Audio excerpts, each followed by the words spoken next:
जय श्री जिम्मी नागपुत्र योगीराज, जय श्री गुरु रानी नरगिस नाग कन्या योगिनी, जय श्री गुरु रानी नरगिस नाग कन्या योगिनी, जय श्री जिम्मी नागपुत्र योगीराज। नमस्ते। ये हमारी दूसरी मुलाकात है। मैं रविंदर रावल, जो गीतकार के रूप में राम लक्ष्मण एवं अन्य संगीतकारों के साथ कार्यरत रहा। हम इस वीडियो में गीतों से जुड़ी उन घटनाओं का जिक्र करेंगे जिन घटनाओं ने हमें परेशान तो किया, लेकिन जिनका एक अच्छा परिणाम आया और आप लोगों के लिए भी वह मनोरंजक साबित होगी। 1975 में राम लक्ष्मण के साथ हमें जो फिल्म एजेंट विनोद मिली, उनके गीतों का कार्य पूरा होने के बाद उनकी रिकॉर्डिंग हुई थी। यह घटना एजेंट विनोद के गीत लिखने के दरमियान की है। फिल्म के निर्देशक दीपक बाहरी थे। फिल्म राजश्री के एवरशाइन बैनर के नीचे बन रही थी और इसमें महेंद्र संधू, आशा सचदेव की मुख्य भूमिका थी। एक्शन फिल्म थी, जेम्स बॉन्ड के ऊपर आधारित। इसमें एक सीड्यूसिंग सॉन्ग था। सीड्यूसिंग सॉन्ग यानी जिस गीत में हीरोइन हीरो को कृत्रिम आर्टिफिशियल प्यार जताकर उससे कुछ राज उगलवाना चाहती है। फिल्म इंडस्ट्री में ऐसे बहुत सारे गीत आए हुए हैं। हमको भी यह गीत मिला था, हम इसके ऊपर कार्य कर रहे थे। हमारे जो डायरेक्टर दीपक बाहरी, वे एक्शन फिल्म के माहिर डायरेक्टर थे। इसके साथ ऐसी सारी सिचुएशन निकालने में भी उन्हें महारत हासिल थी। उनके साथ किसी एक और फिल्म में असद भोपाली साहब ने एक गीत लिखा था, जिस गीत में एक शब्द आया था बंद कमरा। दूसरा आरके की हिट फिल्म बॉबी में हम तुम एक कमरे में बंद हो, चाबी खो जाए। दीपक बाहरी के दिमाग में बंद कमरा बैठा हुआ था और मैं कहूँ तो मेरे दिमाग का दरवाज़ा नहीं खुल रहा था। कई एंगल सोचकर देखे, नहीं बन रहे। लेकिन राम लक्ष्मण की एक जिद रहा करती थी, कैसे नहीं बनेगा, हम इसके ऊपर काम करेंगे। राम लक्ष्मण राजश्री प्रोडक्शंस के जो सिटिंग रूम, उसमें हम लोग बहुत करके सुबह से लेकर शाम तक रहा करते थे। इन सिचुएशंस पर अलग अलग गाने बनाते थे, मुखड़े बनाते थे।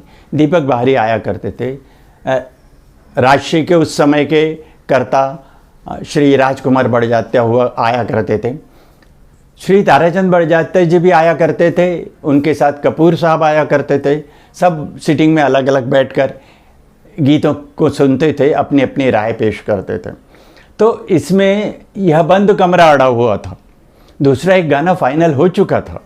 कभी कभी तो ऐसी सिचुएशन आई कि राजबाबू ने दीपक बाहरी से कहा, देखिए रवि जी ने वो जो गाना लिखा था वो तो अप्रूव है, हम क्यों इस बंद कमरे के पीछे पड़े हैं। लेकिन हम लोग कहते थे, नहीं राजबाबू, डायरेक्टर के दिमाग में हम सोचते हैं। एक दिन ऐसे ही हम लोग दोपहर को खाना खाने के लिए, कभी राजश्री में वो नीचे एक साउथ इंडियन होटल थी, वहाँ से थाली आ जाती थी। तो उसके बाद हम लोग नीचे उतर के जाते थे पान खाने के लिए। तो राजश्री का जो ऑफिस था, एक ज़माने में प्रभा देवी में किस्मत टाकीज़ हुआ करती थी, ठीक उसके सामने भावना बिल्डिंग में था। उसके बाजू में एक डेयरी फार्म था। हम लोग वहाँ लस्सी पीने जाया करते थे। अक्सर क्या हुआ था कि इस गीत ने हम लोगों को इतना परेशान कर दिया था कि हम लोग अक्सर साथ रहते थे लेकिन बात नहीं करते थे। और कभी मैं बात के बहुत मूड में आ जाता था तो राम लक्ष्मण मुझे कहते थे, सोचो यार, गाने के लिए सोचो, मुखड़ा नहीं बन रहा है और हम दुनिया की बातें कर रहे हैं। तो उसी मूड में हम लोग बैठे थे। 2 लस्सी का ऑर्डर दिया, हम लोग लस्सी पी रहे थे। सच में हम लोग परेशान थे, मैं तो खासकर बहुत परेशान था। अचानक बंद कमरा, बंद कमरा, बंद कमरा, और मेरे दिमाग में एक पंक्ति आई।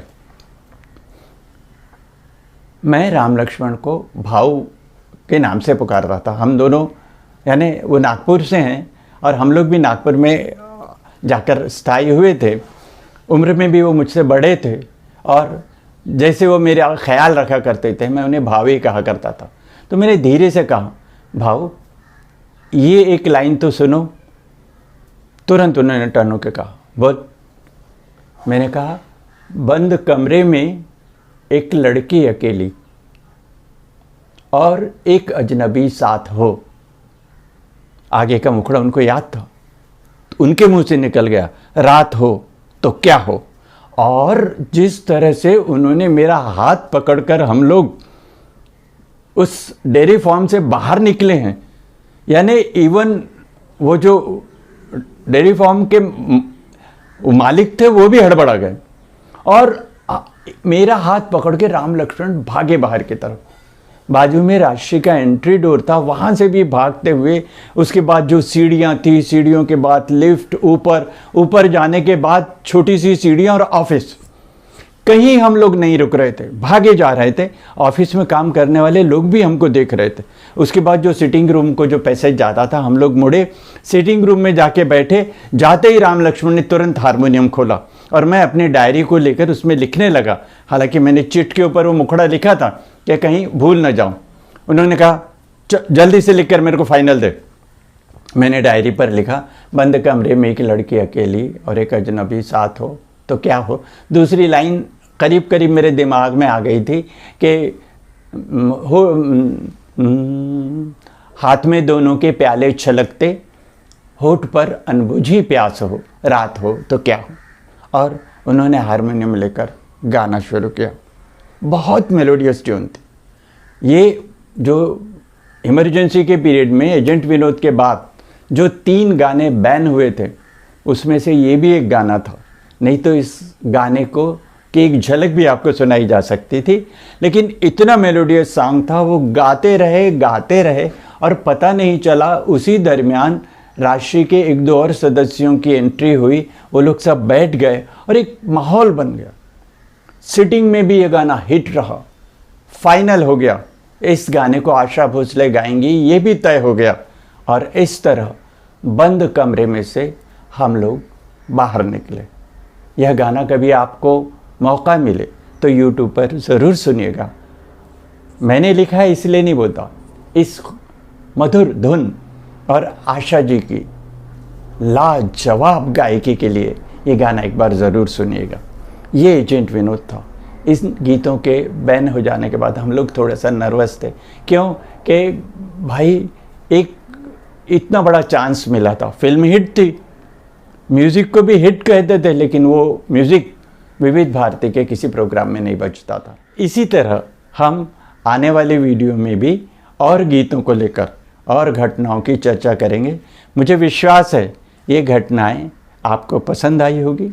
हम इसमें थोड़ा और विस्तार, थोड़े और नामों को भी शामिल करेंगे, ताकि उस वक्त की परिस्थिति, उस वक्त की सीमाएं, ये भी आपको पता चलेगी। और इस तरह हम ये सफ़र जारी रखेंगे। आज ये दूसरा वीडियो होगा।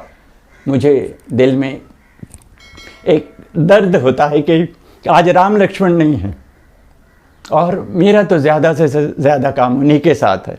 आज का ये वीडियो पूरा करते हैं।